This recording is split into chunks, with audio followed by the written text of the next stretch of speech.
about your shot and deer? Well, I had kind of a late night, and I was a little tired getting in the stand. I had a ground blinds over here.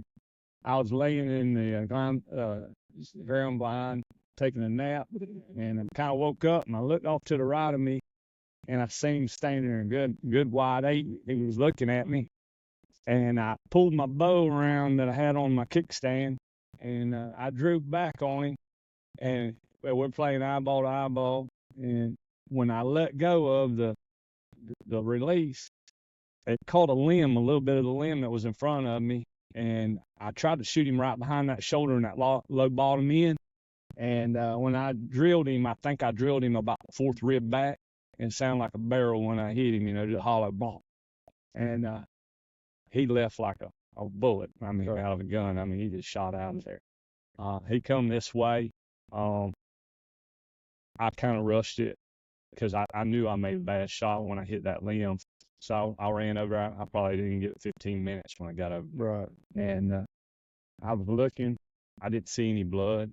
I seen some hair on the ground, brownish hair, and that's about all I seen as far as sign. I walked and looked, and I just couldn't find any other sign. How much walking around did you do? If I'm gonna be honest with you, I really couldn't tell you distance, but I covered the ground. Okay. So you more or less kind of grid searched it yourself.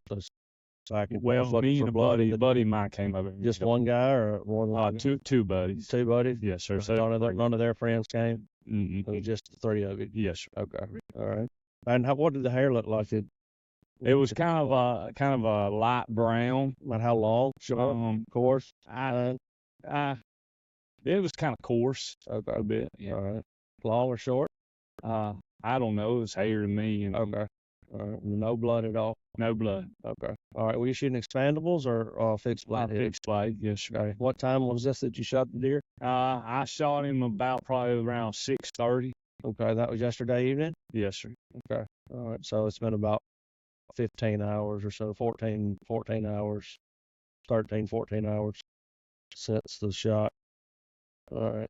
You think we're out the fourth rib back? How, as far as up and down, where we at? I was trying to pin him about right here. Yeah. On the body, and I think I might have drilled him about more upper, kind of about right in there. Okay. So onto the back straps, a little high and back. Yes, sir. Okay.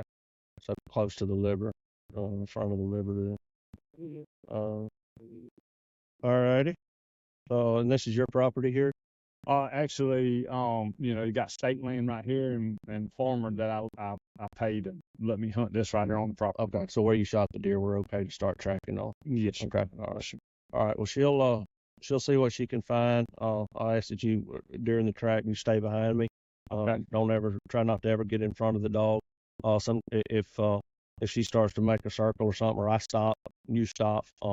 If you see blood, because the dog's not trained for blood, so they're trained on the interdigital gland, the pheromone that comes from the interdigital gland, and so blood really doesn't mean anything to the dog. It's just more of an observation for myself or for you to know that, hey, maybe the deer did go this way. All right.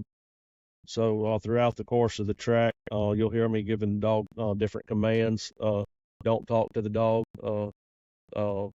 When we do find the deer, don't approach the deer until after I've let the dog sniff the deer and given her treat for finding the deer if we locate the deer. Because she gets possessive over the deer once she finds it, because that's what she's out here to do, is to find that deer, and once she finds it, she thinks that's her deer. So yes, sir. Once I'll give you the go ahead to move in and check the deer out if we locate it. Okay. I think we're good on time. I like to wait 16 to 24 hours on this on a shot that's back, especially one that's high. Kind of a 50-50 deal on that being a mortal wound. It's dogs like having a screwdriver in a toolbox. She's a tool. The dogs are not 100%. Anybody that tells you that they are is lying to you, because they're not. But she'll give it. She's gonna give you 110%. And we'll do everything we can do to try to locate the deer for you.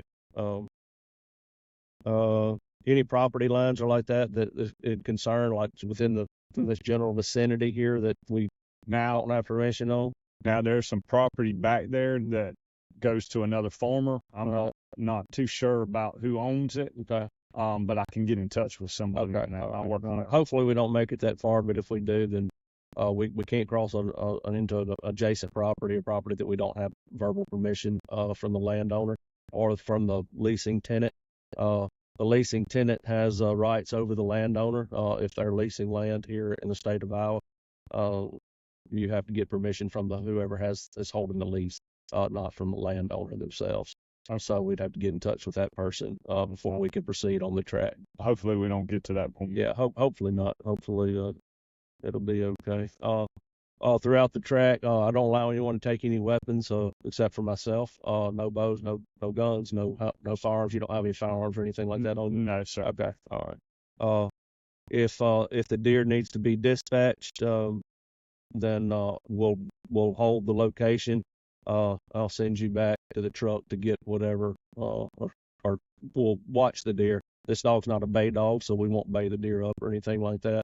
We'll just, if we see the deer still alive, I'll mark the location on GPS and slip back out and get your bow and then come back in and try to put a Hopefully, hopefully not, but yeah, hopefully the deer's has already expired. The only problem is that you walked around. There's a good chance deer like that, if they're not disturbed, sometimes they'll lay down 150, 200 yards. They'll lay down and sometimes expire if they're not disturbed, whether by humans or by coyotes or whatever. A lot of times the coyote will get a deer up and push it. If you walk around and bump the deer, the chances of recovering that deer after it's bumped drop dramatically. But it's going to take a little time for the dog to work where y'all walked through. And how far out did y'all walk, like from the hits or where you shot the deer in a radius around, say in a circle around where you shot the deer? How far out did y'all go? North, south, east, and west, do you think? We might have covered a 5-acre block. Okay. All right. So then 300-400 yards out in all directions? Yes, sir. Okay. All right. Because, like I said, that's the biggest buck I ever shot. So Right. I'm in panic mode right now. Right. Okay. And what time did y'all quit tracking? How long has it been since y'all been out of the woods? I stayed in there till probably about 9 o'clock, 8:30, 9 o'clock. Okay. So I had to wait about an hour for a buddy to get over here with me. And then the other guy was shortly behind that. Okay.